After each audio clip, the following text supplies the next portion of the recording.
What's up, Conference USA fans? Welcome back to another episode of CUSA Insider, the official podcast of Conference USA. I'm your host, Sarah Rudolph, and we are here to talk all about what happened in Week 6 of the football season and look forward towards Week 7. Joining me here today, once again, we have Josh Yonis. I just love having you on because, if it was just me here talking about football, I'd be making a fool of myself. You make me look good. I very much appreciate it. And I'm excited to talk about this week's upcoming games. Yeah, same here. I definitely don't envy you because, now that I've had to fill in hosting a couple times, it's tough. And, having to do it on your own, too, it's I can't imagine. So. Yeah. Thankfully, we have a lot of fun blooper reels that at some point we'll have to show all of you. We have a lot of fun. A serious treasure trove. We'll have to show all of you here at some point how much fun we have on the set. But before we get talking about everything that happened in Week 6, look forward to Week 7. Let's take a look at our top plays in football from around the league this week. Of course, we only had 3 games. We've got top plays from 2 of those games coming up here at number 5. We have, here we go, Karan Hayward, 25-yard pick 6 here in the WKU versus Delaware game to the house. Yeah, even the broadcast on that first angle didn't know that he had this ball. The physicality to be able to go up, swat this one down, and bring it back. Obviously, this is a great play in itself, but I think that this was such a huge moment in this game that really kind of flipped the script for WKU. Yes, it definitely made a difference there at the end. All right, here we go in number 4. We've got Logan Fife's 54-yard pass to the return of TK King. All the way down the field and just makes an incredible dive. Great eyes by TK King that kind of tracked this one down across the middle of the field here. Something special brewing between these two, and we'll talk a little bit more about that later. All right, here we go at number 3. We have Maton Mitchell, 71-yard pick 6 for New Mexico State. This one was beautiful. Yeah, taking what should have just been, a short completion there, pries it away from the wide receiver, gets his paws on it and runs it all the way back. 71 yards, longest pick 6 in CUSA this year, and I think it was like the fifth longest or somewhere around there. It was one of the longer pick 6s of the year so far. It was wildly impressive. All right, here at number 2, we have, here we go, Logan Fife again, 48, is that 48-yard pass to TK King. These two, like you said, something special brewing. Yeah, I think they were super excited to get on the field together. And obviously a great diving catch here at the end by TK King. But I think what makes this play here, you watch it again, 30's coming right down the pipe, right at Logan Fife. He sees him coming, steps up and really kind of delivers, probably had to deliver a little extra oomph on this ball because he knew he was not getting a good follow through on this pass. Yeah, absolutely. He totally got rocked. It's a miracle that was a completion. All right, here we go. At number 1, Maverick MacGyver, 33-yard pass to Matthew Henry. Yep. He's back on the top plays again. Just even with the defender draped on him, he manages to, get his hands on this one. He's back in the, top 5 and probably one of the best set of hands in this league that we've seen this season. Yes, there were a lot of fun games. Well, I say a lot of fun games. There were 2 really. Yeah, I think that's the beauty of Weekday CUSA. You feel like you've watched like a handful of games, and no, it's like you've only watched 2 games. Yeah, they were just that good. It is absolutely crazy, and we've got 4 more coming up this week. But let's talk a little bit about what we saw here in our Week 6 matchups. So first game of the week was on Thursday. Sam Houston at New Mexico State. Aggies came out swinging, looked really, really good. Logan Fife again came out and showed why he is such a great QB1 for the Aggies. Completed 73% of his passes for 255 yards and 2 total touchdowns. Yeah, and that was something Eric and I talked about when we were previewing this game, is just the steady presence that he's brought to this New Mexico State offense, and I think he just continued to do that. I feel like, every week it's been 250-ish yards, which, over the course of a 12-game season, that gets you 3,000 yards. So, He's really bringing something special to that New Mexico State offense. But yeah, really this game came down to the fourth quarter. Aggies scored 24 unanswered points. Really Sam Houston was in this game up until that final frame. And it was one little spurt of scoring that just totally, it was crazy. We saw kind of the same thing play out in both games where you had, 2 quick scores that just completely changed the game. That night for the Aggies, it was, they got a 3-yard rushing touchdown by Kadarius Callaway. a fumble on the ensuing kickoff, and then that turns into a short touchdown pass from Logan Fife to Josiah Charles. Yep, a lot of great stuff out of the Aggies this week. We saw, like you said, Sam Houston was in it there until the end, but what caught them was the turnover bug for sure. So they had 3 turnovers, including a pick 6. Got to take care of the ball if you're going to win a football game. So that was tough to see there out of the Bearcats. But we saw him before, Nathan Mitchell, Defensive Player of the Week with that 71-yard pick 6. He also had 10 tackles, 7 solo tackles. Looked really good this week. But I think that the biggest storyline of this game was probably Fife and TK King connecting on those 2 huge passes. TK had a really good game in this one. Yeah, and I think obviously as we've seen, Logan's been able to spread the ball around in this offense to some other guys, PJ Johnson, Donovan Faupel. And so I think that they knew once they got TK King plugged into this offense, they were going to really take it up another level. And so we really saw a taste of it in the Sam Houston game. I'm kind of excited to see how they continue to use him because he's a little bit of a gadget guy. He was more of a return guy when he was at Wyoming before he got to New Mexico State. So he's capable of, being a weapon in multiple areas of the game. So yeah, excited for the Aggies that they get another weapon to, kind of give them another level potentially. Now they're 3-2. Mm-hmm. You go into the back half of the season, you only need 3 more wins to get to a bowl game again. So yeah, a lot of good things going on for New Mexico State. For sure. And we will not see the Aggies this next week, but we will see Sam Houston, and we will talk about that here in just a second. All right, on to our Friday game, WKU versus Delaware. Going into this one, we knew it was going to be a fun game. Delaware looks really good. WKU looks really good. I don't know about you, but it was even more fun than I thought it was going to be. This was one of the most entertaining football games that I've watched, since I've been in CUSA. And yeah, it was obviously highly anticipated, but it definitely did not disappoint in person. It was awesome just to see shots of the crowd there in Newark. The tub was bumping once again. Commissioner McLeod was there in attendance, and even she commended, what the environment was like, and just seeing, they had all the dignitaries out. They had, Rich Gannon, right, other former Blue Hens that went on to play in the NFL, on the sidelines. So yeah, they rolled out the red carpet for this one. Unfortunately, it didn't go their way, but I think they show, before we really get into the nitty gritty, the amount of people that were just talking about this game, because that's just the beauty of Weekday CUSA, and just, because it was a good game. Like, you just had a lot of people that were engaged in this game. They're like, you got to go catch the ending of this one. And I think after the end of it, you saw a lot of people saying like, hey, and even, Coach Helton, he talks about it a little bit when we talked to him, but he said it, right after the game as well, that Delaware is a really special football team. And, they're here to, make noise, be successful in this league. They're not just a filler team for Conference USA. So I think they certainly proved that. And I don't want to spoil too much because we will talk to Coach Helton here in just a second. But for you, like, what did you see out of WKU that really excited you and made you think that they are a definite title contender for the end of the season? Yeah, and we talk a little bit about this in our interview with him. Like, we kind of know the things that are synonymous with WKU. You got another great game out of Maverick McIver at the quarterback position. You saw a couple really big turnovers, which have been big for them, and you saw a defensive touchdown, which, you look over the last few years, that's been something that we've continually lauded them for, is their ability to, the turnover tops, to force mayhem, to score defensive touchdowns. So they got all of that. I think where I was most impressed in this game, we talked about it when we were previewing it, was, can Joe Silver and this Delaware rush offense, really exploit WKU as some other teams have this year. But have to give major props to the defense, beyond the turnovers, that they were, held the Blue Hens to 121 yards, 3.6 yards per carry.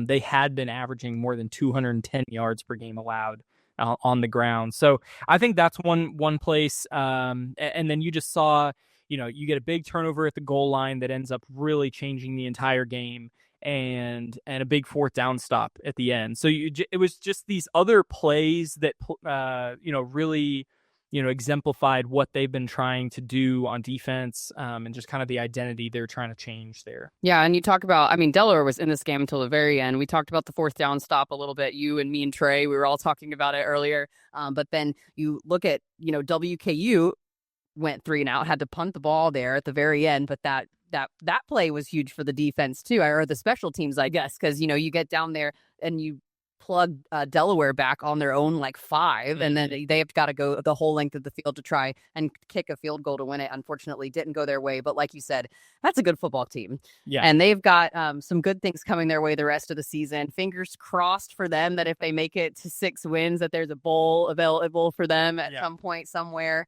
But definitely some fun stuff out of that game. And this is the first time WKU has started 3-0 in league play since 2015. That's crazy. You threw that stat out, and I was like, there's no way. I almost had to go back and double check you on that one, because I was like, I mean, they've been in several CUSA championships since I've worked here. I could not believe that, but they're off to a really hot start and some exciting stuff coming out of the Hilltoppers.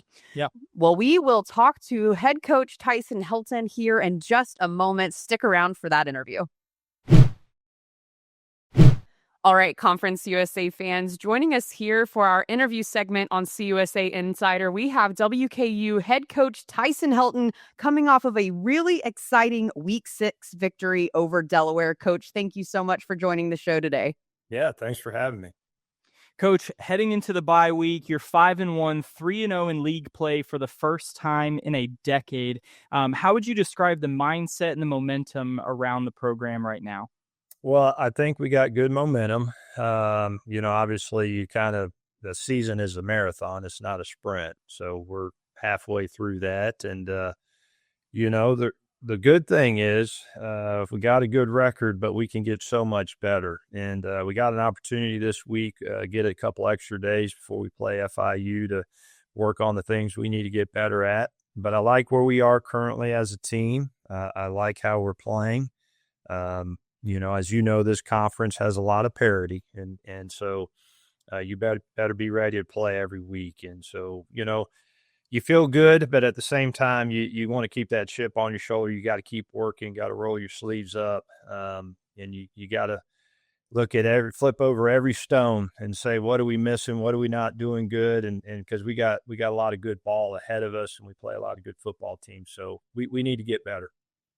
Well, you mentioned the parity in this league, and of course, we want to talk about the Hilltoppers and the amazing things you guys are doing this season, but I would be remiss if I didn't mention the fact that you're coming off of 2 victories between our 2 newest members in Conference USA, and Missouri State and Delaware, 2 really close competitive games. What can you say about the strength of the league thus far that you've seen this season, and that you're going to be finishing out conference play here in the next couple of weeks? Yeah, I say this all the time. I've been in the league since its existence as a player at Houston and as coaches at multiple stops. And one thing about this league, man, for every time there's change, there's so many good teams that come in. And, Missouri State and Delaware are 2 good examples of that.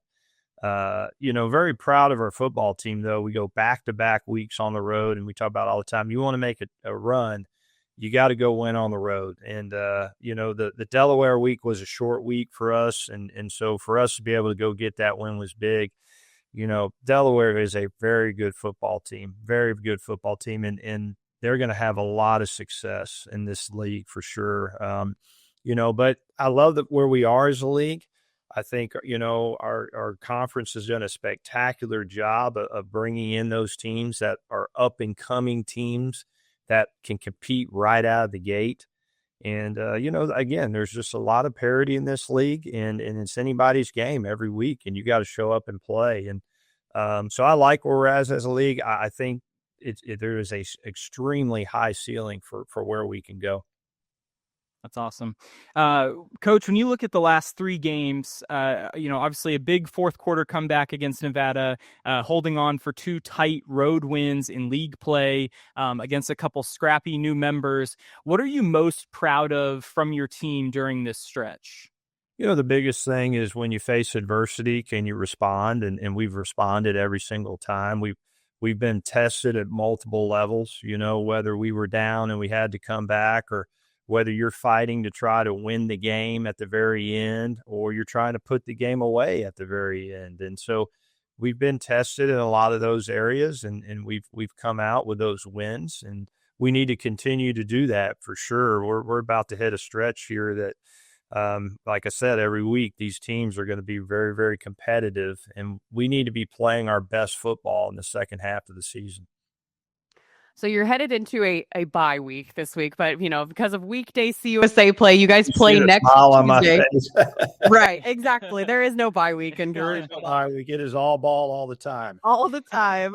But you look at this next stretch that you have, you get FIU at home, back in Bowling Green, then you head on the road to Ruston to play a very good Louisiana Tech team. How do you keep the energy up with this team heading into those games that mean a lot? And when you're talking about this next stretch of games, we're talking about you guys are playing for a chance to get into the Conference USA championship. So how do you keep the energy high? What are you looking for out of your guys going into these next couple of weeks? Well, I think, it's just our process more than anything. We got a bunch of really good men. I love our locker room. They like to work, The one thing that I'll say about us, we're over the past several years, and now I've gotten experience with it, is you're having to kind of recreate yourself every single year. We lose about half our football team every single year, and that's not necessarily a bad thing. It says a lot about, hey, we're having success.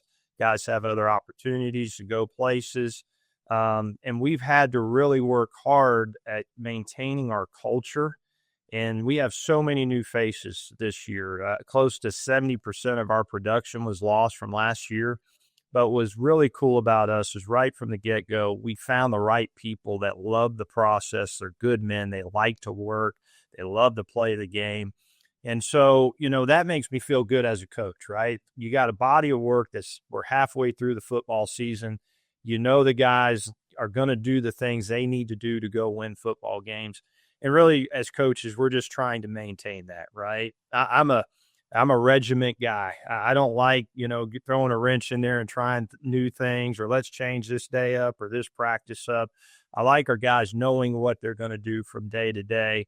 And as long as we do that, I think we'll be in a good place. Coach, obviously WKU synonymous with, high flying passing offenses. We've talked in recent years about the mayhem that you have caused on defense with turnovers and defensive touchdowns.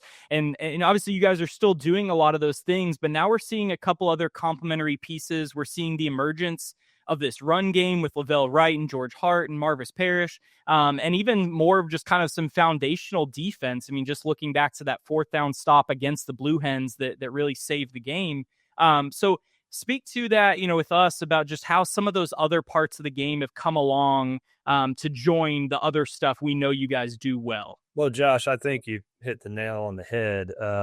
Everybody recognizes us as we want to throw the ball all over the park, and defenses are smart, and they go, we're not gonna let this football team throw it over our heads. So we have had to establish a solid run game. Been very pleased with our running back group. We've got 3 really good running backs that run the ball very well. Our offensive line has done a nice job. And that's helped us offensively because a lot of the teams are playing 3 high safeties, or they're getting high and soft, and they're not going to let you throw that football everywhere. So you got to find new ways to win. And so far we've been able to do that. But to speak to our defense, as much as I'm an offensive guy and I love watching great offense, defense wins championships. And our defense has stepped up to the occasion multiple times this season. Our red zone defense has been spectacular. The balls, I don't care what happens between 20 to 20. I mean, everybody says, hey, you want to have, get less yardage and control the run and don't give up big plays. That's all great. Just don't let them get in the end zone, okay? And we've been able to make them have to kick the ball, whether that's a punt or a field goal, or we've gotten fourth down stops down there at the goal line. And we got to continue to do that. It's really our defense, to be quite honest with you, that I feel really good as far as they're the guys that lead our team. And I tell them that all the time. I said, it's one thing to play good offense, but when you got a really good defense, now you got a chance to go make a run. And I see our defense getting better every single week. And so that's really good to see. And hopefully we'll continue to do that. Well, you talk a lot about the defense and how, other defenses aren't letting you guys throw it all over the yard as much, but Maverick McIver still finds a way to make some big passes down the field. Tell us a little bit about your QB1, how he's fit into the system this year, and what you're liking out of him going into the back half of the season. Well, I tell you, he's an older guy. He's been in a lot of fires. He's played a lot of ball. He has a coach mindset. So when you're talking to him, he understands what you're trying to achieve. And that's been really good to see. He's a guy that's very careful with the football. He's not a guy that's just going to, throw it in traffic and hope and pray good things happen. And that's great to see as well. But just a good overall leader. He takes what people give him, and then he's very accurate with the deep ball, very, very accurate with the deep ball. So even in the last game, we didn't get a lot of opportunities to throw it down there in the last game. Delaware was playing 3 high safety, soft coverage. We were going to have to run the ball more. But the opportunities Maverick had, he took advantage of it. And, he's a guy that I think will also continue to get better as the season goes on. He's really just now starting to get comfortable with everything that we've been trying to do offensively. Yeah, well, and I'm sure it helps when you have guys like Matthew Henry and Katie Hutchinson down the field that are able to catch just about anything in their general vicinity, as we saw a little bit this weekend. Definitely. But, what more do you think you could get out of him? What more areas of growth do you think there are for Maverick in this offense going into the second half? I really just, when you play high-level quarterback play, the biggest thing is seeing what the defense is lining up in and anticipating what they're going to get to. When the ball is snapped, what you see in front of you is not necessarily what it's going to be. And so he's done a nice job up to this point of recognizing that. We got to continue to give him the bullets and the plays and I always say the quarterback has the keys to the Ferrari, and Maverick's got to get us in the right play. And he does, and for the most part. But we definitely would like to see that continue, that growth continue to happen. But make no mistake about it, the quarterback is the leader of this football team. He's the guy that makes it go for us. And Mav's done that up to this point, and hopefully he'll continue to do that. Well, I know in the coaching world and in the locker room, it's always next game up. All eyes are on the next game. But we talked a little bit about this at Media Day, Coach. I know there's some eyeballs on that CUSA championship at the end of the season as well. WKU right on the cusp of a CUSA championship victory for the last several years. What can you tell the fan base out there about sticking with you guys through the entirety of the season? Because that's what you guys are looking forward to come December. Well, we got a great fan base, and they get the big picture. They understand what it takes to go make a championship run. Obviously, when you have success as a program, that's a high goal for us. That's a goal every year that we're trying to achieve. The biggest thing is get to the championship. Let's start with that. And I don't talk a lot about during the season about championships. Again, I mentioned earlier in the episode about just going through the process and everything will fall into place. And more than anything, that's what we got to do. We got to stick with our process. We're going to play some tough games. We're going to be tested. Our guys know that, and our fans know that. And I think there's respect. Matter of fact, I know there's respect for every team we play, both our players, our fans, our coaches. We value the teams that we play. We respect those teams. And so we're always going to give us our best. And my job as a head football coach is to make sure the team is ready to play and they play at a high level. And so long as we do that, we'll see where we're at the end of the season. And hopefully we are blessed and get the opportunity to go play in a championship game. As you guys are going through game planning this week, getting ready for FIU, and really just looking ahead to the back half of the season, what are the biggest priorities for the coaching staff, and how do you guys handle kind of, allowing them to celebrate a good start to the season, but keeping them locked in to finish it out? Yeah, I think as coaching staff, we always have to say, what do we need to do more of? What are we not doing enough of? Who are we not utilizing as much as we need to? Who needs an opportunity? I talk about all the time. A season is a marathon, and I've been part of a lot of teams that in the second half of the season, all of a sudden, here comes 2 or 3 players that didn't play very much early in the season, and the fans are going, "Wow, where'd that guy come from?" Well, that's just because a guy needed an opportunity. I think we have a couple of those guys on this football team. We need to take this time over the next couple of days and see if those men can help us. And I think it's healthy for the football team that you always have competition. Every man knows that they need to play at a high level to maintain their role. I think that's really, really good for the team. And so we need to just continue to flip over every stone, keep squeezing and getting all the juice out of there that we can get out of our football team, and we'll be good to go. That's funny that you mentioned that, because I know Trey and I were talking over the weekend, and, Katie Hutchinson obviously had a great game this weekend. And he's like, where's this guy been for them? And I was like, Trey's been there. He's been there for 4 years now. And, obviously carving out a really great role for himself in the WKU offense this year. But to your point, I mean, he's a guy that really just needed that opportunity, and he's, certainly one making the most of it. Yeah. And Josh and I were talking about, who are we going to interview for this show this week? And we were like, it was really a all team victory this past weekend. So we were like, well, let's get Coach on so he can talk about it, because we don't know one player to choose. But WKU has been a lot of fun to watch this season because of that. There are different running backs that are getting scores and getting chances. There's different wide receivers out there getting scores and getting chances. Defensively, you guys are all over the board. Not one guy, I don't think, on this team has can say that they put the team on their back every week. It has been a team effort for you guys in every single game. Speak to that culture-wise a little bit. I mean, you mentioned it now. There's some guys coming up that need opportunities, that are going to get their opportunities, but you guys really have been an all-around team this year. Is that something that you are working towards in the coaching rooms, or is that just something that's just kind of fallen into place with all these new pieces that you've brought on board this year? No, that's definitely by design, because we have so many new faces, and it does take a lot of time to truly know what is a guy good at, what does a guy need to get better at, and that's just not a game or two. And because of all the new faces, it has been a team effort. That's my favorite way to win, is a total team effort.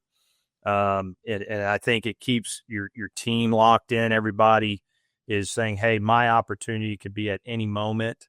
There's not just one guy that you're going to throw the ball to or hand the ball to, or on defense, we play a ton of guys, and I like that, because it keeps guys locked in. It keeps us fresh. And so, it just makes for a good overall healthy culture. And guys, the biggest thing to those guys is, I always tell them all the time, team success equals personal success. If you are for the team and you keep just staying locked in and doing all you can do and control what you can control, good things will happen for you. And that's my job as a head football coach, is to evaluate every aspect of the program at all times.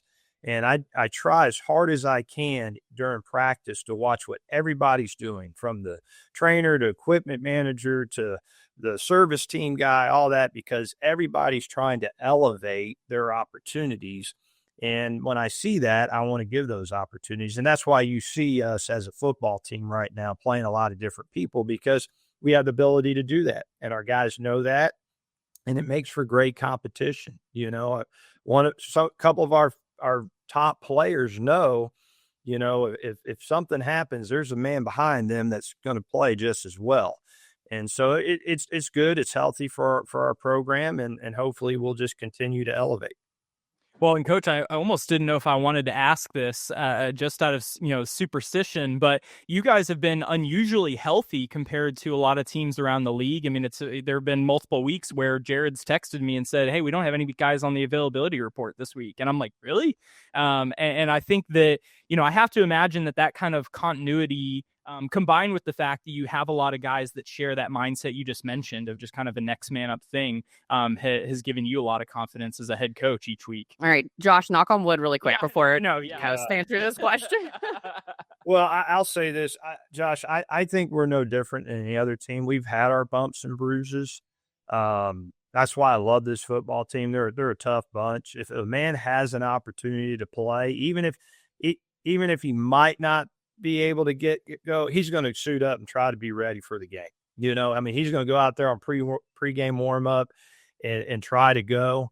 and that's awesome to see. But we've had enough depth in each position, and to speak to what y'all were speaking about earlier, let's take our linebacker group. We've played a lot of different linebackers. Well, a guy gets dinged up, he's maybe available, but there's another man behind him that's just as good. So let's give that guy the opportunity this week. So we've been able to do that, and that's a blessing because down the stretch, I look back to last year, we were a beat up football team by the end of the year. And so we were not the same team as we were from the beginning of the year, even though we made the championship game. And that's been in the back of my mind. Again, season's a marathon, and you need to continue to develop your football team throughout the season because injuries are going to come up and guys are going to have bumps and bruises, and everybody needs to be ready to play at all times. Well, Coach, it has been a pleasure to talk to you this morning. Conference USA teams get a break this week from playing the Hilltoppers, but you guys are back at it next Tuesday. FIU at home on ESPNU. Excited for that one. But thank you so much for taking the time this morning to chat with us, and good luck to you on your bye week. Thank you. I appreciate it, guys. Appreciate everything you do. Thank you so much to WKU head coach Tyson Helton for joining us today on the show. The Hilltoppers have this next week off, but we have 4 other games in action coming up in week 7, and we are here to talk about our next round of Weekday CUSA games. So we're excited. Very. Wednesday and Thursday games this week. We move into Tuesday, Wednesday games next week. But starting us off on Wednesday, October 8th, Missouri State at Middle Tennessee, 6:30 p.m. Central Time on ESPN2. What are we thinking about this game? I know Jacob Clark is still questionable whether he'll play or not, so it's kind of hard to make some predictions here. But anything else you're looking at for this week? Yeah, I mean, that's obviously the biggest question, is whether or not he's going to be able to roll out there. I've seen kind of a few messages, one from Ryan Beard over the weekend that just, says he's day to day, and they think that he will play. And then Derek Mason in his press conference just talking about how, he thinks that's who he's going to see, but he's having to prepare for both. So, but I mean, kind of taking it away from the speculation, obviously we know what we're going to get if it's Jacob Clark. I think you got to feel pretty good about Missouri State in this one, just with, Middle Tennessee's defense. Frankly, I think that Jacob Clark, would have a big game, even if he's not totally 100%. But, if it's Deuce Bailey, obviously we saw some flashes, from him at the end of that WKU game when he came in. And, excited to see if he gets the nod, with a full week of prep, I guess more so really, what he's able to do, and just in this opportunity. So, and then on the Middle Tennessee side, Nick Vadiato, kind of doing very Nick Vadiato things over the last 3 or 4 weeks. He's been averaging 275 yards per game over his last 3 starts. And then I think the nice part that we've kind of talked about as we've, looked for Middle Tennessee to kind of right the ship is, the emergence of this run game, which Cale Middlebrook, he's coming off a 100-yard game in the loss to Kennesaw. Yes. But yeah, it's just going to be whether or not they can put it all together and get a win and kind of stop the skid a little bit. Yeah. So we'll have to see on that one. Again, tough for us to make a definite prediction on that one with the absence of any Jacob Clark news as of the time of this recording. But another game that evening, Liberty at UTEP, 7 p.m. Central Time on CBS Sports Network. I'm just going to be completely honest. I think this game is a lot more exciting than we thought it was going to be at this point in the season, as it comes to who is going to win. Yeah, and I think this is another one. We have 2 games that present a lot of intrigue because there's a lot of programs that are just kind of reeling right now and looking for answers and trying to find any sort of stability. Obviously, Liberty and UTEP off to some kind of sluggish starts, even though they've had some offenses that are capable of production. Obviously presents some other injury questions too, with the potential return of Ethan Vasco. He seems like he's trending a little bit more to playing in this one than what we've seen about Jacob Clark. But I think that's going to be exactly what the Flames need to try and get back on track. But you do go on the road to UTEP, to the Sun Bowl, which is a place not easy to win games, as some other teams have seen. But really, I think the biggest question for me looking at both of these offenses is, who can really break through, right? Because we've seen some moments for each. We kind of thought after the Jack State loss for Liberty, they were still very competitive. They were very high powered on offense. They had over 500 yards of total offense, but since then it's been kind of up and down. And then same thing with UTEP. Malachi Nelson had a 400-yard game not too long ago, but then he turns around and has, again, I think a lot of people would have a very bad game against Louisiana Tech defense, but had a very bad game. Yeah. So seeing how he bounces back from that, is definitely a big question mark too. Yeah. So we'll have to see in that one. Again, that one's 7 p.m. Central Time on CBS Sports Network in the Sun Bowl. So we'll have to tune into that one. We flip the page to Thursday, October 9th, 2 great games that evening. I think the game of the week, though, when we're looking at it, is this Louisiana Tech at Kennesaw State game on ESPNU, 6 p.m. Central Time. This is the one that I'm definitely looking forward to watching. Yeah, and there's ones like this, I think we talked about this one being, one of the top ones that we were watching. And really kind of going back to those other 2 games on Wednesday, like there's a lot of games where even if the teams aren't necessarily the best teams, they could present, I think either one of those games Wednesday could end up being a really good game. Right. Just in terms of it being back and forth, coming down to a late play. This one, I think it, fits that, but it also involves 2 of the, hottest teams in the league right now. Louisiana Tech, we've kind of talked about them plenty, but going on the road to a Kennesaw team that, seems to, in year 1 of Jerry Mack, kind of figured it out. Now that they've settled in with Amari Odom under center, really have been successful on offense and have a lot of big play ability early on in games. But I think another thing we talked about with them a couple weeks ago is like, you need 4 quarters out of them. It's great that you can come out of the gates and have these big plays, but you're going to need that, right? Because I think getting that early edge against Louisiana Tech will be great, but I think where they can beat you is by playing a complete game. So if you can't really keep it up and put your, foot on the pedal a little bit, they might be able to come away with a big road win here. So yeah, and we talked about this too a little bit before when we were just prepping for this episode. But one thing that Kennesaw State is going to have to work on going into this game is keeping the ball safe. 4 fumbles in their last 2 games. Louisiana Tech leads the nation in turnovers gained with 13. So Kennesaw State's got to take care of the ball if they want to beat this Louisiana Tech team for sure. Yeah, I mean, they're just begging for you to be aggressive, right? As aggressive as they have been on offense and give them an opportunity to punch a ball out, to, step in front of a pass and take it back the other way. Because, obviously we know that, yes, they like to force turnovers, but they also have 5 defensive touchdowns. And even crazier stat that we figured out earlier when we were, just doing a little bit more podcast prep. So Louisiana Tech is averaging 28 points per game as a team. They're only averaging 18 points per game on offense. Their defense is averaging, an extra. Crazy. Yeah. So it's just crazy that, they have that ability to, change a game from that side of the ball. But, for Kennesaw, I think one other edge for them, they've really stepped up in terms of forcing pressure on their opponents. That's an area where Louisiana Tech, one of the few areas where they've struggled this year is allowing those tackles for loss. So, if they continue to run negative plays and they can't get the offense going, well, the defense can only get you so far. So still got to get some points on the board from the offense. But I'm very excited for that one. I'll be out there in Kennesaw. Nice.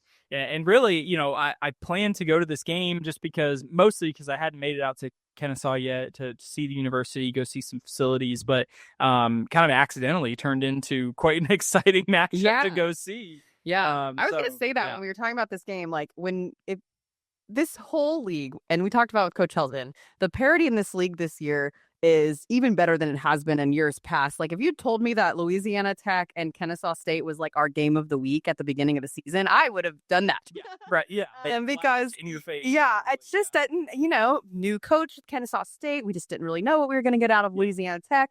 And it has totally flipped on its head. It really does show you just what these teams can do in this league, how exciting this league is. Really excited you get to go to that game. That's going to be awesome.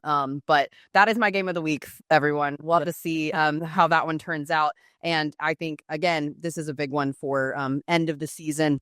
Kennesaw State's first year eligible for the CUSA championship, first year eligible for a bowl game. Yep. This is huge for them for sure. Trying to get to those 6 wins and make it to a bowl at the end of the season. Or I'm not counting them out for the CUSA championship at this point either. So never know. I mean, they're 1-0, so I mean, they're in contention as it stands right now. So we'll have to see for sure. All right, to end out our 4-game slate for the week, we have Jacksonville State at Sam Houston, 7 p.m. Central Time on CBS Sports Network. Obviously, we saw a tough one for Sam Houston. Bearcats lose to New Mexico State this past week. It's just been a really tough season for them, I think, in general. Jacksonville State, obviously, are reigning CUSA champions, but a lot of differences and things going on with that program right now, too. So what are you looking for in this game? Yeah, and I mean, to your point, like, I got to shout out, Phil Longo. I was reading some tweets with just some quotes from his press conference and just some of the, optimism that he has for this team. And, he still obviously is really rooting for his guys and just commending them on, he was talking about Hunter Watson and it being one of his best games. And he was proud of the way his team was, the confidence that they have on offense. So, while the wins haven't come, it's good to see the coach kind of feels good about where they're getting. Maybe they can start to, pick up a couple wins. I feel like, I think back to Kennesaw, last year, obviously they had the big win against Liberty, but, you end up, finishing the year with another big win at the end. So it's like, if you can just pick up a couple of these wins late in the year in the back half, just to, give you just a little bit of edge going into the rest of the year. But yeah, I mean, for Jack State, I think opportunities present themselves, just kind of all over the place in this matchup. They've lost 2 straight in the non-conference slate after that win against Liberty. So just a chance for them to kind of get back on track. And I think for the defense, you look back to their losses to Georgia Southern and Southern Miss, averaging more than or giving up more than 40 points in both of those games. I don't think Sam Houston's going to score 40 points on them. No. I think the biggest thing I'm looking for out of this one is just a chance for the defense to build a little confidence. Even if it's not the greatest performance, even if you're holding a team to 20 points, I think has got to just feel good that you're doing some part in helping the team get the win. All right. Well, that ends our slate. It feels weird to only talk about 4 games. It's great. It feels crazy. But it does give us some time to talk about a little bit of women's soccer and volleyball, because those 2 sports are in full swing with conference play. Only 3 weeks left in the women's soccer regular season, which is absolutely nuts. I didn't realize that we were coming down to these last couple of games. You get so caught up in football season, and then, you look up and you're like, oh, man, the tournament will be here in less than a month. Yeah. It's crazy. I think the biggest storyline from this past weekend, Liberty beating FIU 2-1 in women's soccer. That was a championship rematch from last year. But as Eric in our office, who covers women's soccer for us, told us, it's kind of a jumbled mess as far as standings goes. He couldn't really give us much of an idea as to who may be the victor at the end of the regular season. So that one's definitely a little bit more up in the air. Who leads? WKU? Yeah, WKU sitting in first. I think that's the tricky part with soccer is, like, when you factor in the amount of ties that you get a lot more mixed up there, right? And you see the amount of ties just kind of looking down the standings here. There's been a lot. So, there's not a lot of separation. I mean, you're talking about, just among the top 6 teams there separated by 3 points in the standings. So, it's going to be a fun race down to the end. And, now with just kind of the changes to the tournament, getting some more teams in there, makes it that much more exciting because just more teams have an opportunity to make a run. Yeah, that'll be some good stuff. So like we said, 3 more weeks left of the regular season. You can find all of those games and where you can watch them on conferenceusa.com. Go to the schedule page, check out women's soccer, and you'll be able to see all of those there. All right, volleyball. Lots of really great stuff there as well. 3 teams sitting at 4-0 in conference play right now. WKU, New Mexico State, and UTEP. UTEP swept Liberty in volleyball this past weekend, putting them at 2-2 now in conference play after they had a rockin' start to the season. So I think the biggest thing here is WKU is still WKU. Right. 4-0 in conference play. Some great stuff there, but you're seeing some teams step up now. I think we saw it out of UTEP last year. They had a great season, another great season that they're putting together now. But New Mexico State, I think, has been a surprise for some people, and those 2 play each other this weekend. Yeah, gotta love when you get their rivalry off the football field, off the basketball court. Just gotta love the intensity across the board, and setting up to be a huge matchup with both of them undefeated to start league play as well. And yeah, I mean, it's awesome because we saw it last year with being able to get multiple teams in the tournament. Hopefully, that comes to fruition again this year too. Yeah, based on rankings and all that stuff. Haven't really delved into all that, or we'll leave how that it'll to Jess. change. Yeah. We'll let Jess on later on to help us. We'll let Jess cover that. But like we said, UTEP versus New Mexico State at New Mexico State, the Battle of I-10 Volleyball Edition this upcoming weekend. If you want to see where you can watch that and check out Game Times, conferenceusa.com is the best place for you to go. All right, everyone. Well, that is all that we have for you today. Thank you so much for listening. If you would like to find us on YouTube and watch all of our episodes, just go over to youtube.com, search Conference USA, and you will be able to find the entire CUSA Insider podcast right there on our homepage. If you're still listening audio only, we love you the same. You can find us on Apple Podcasts, Spotify, and Amazon Music. And be sure that you are following us on social media at CUSA Insider Pod so you never miss an update or a new episode. All right, everyone. Thank you so much for listening to CUSA Insider, the official podcast of Conference USA. I'm Sarah Rudolph, signing off.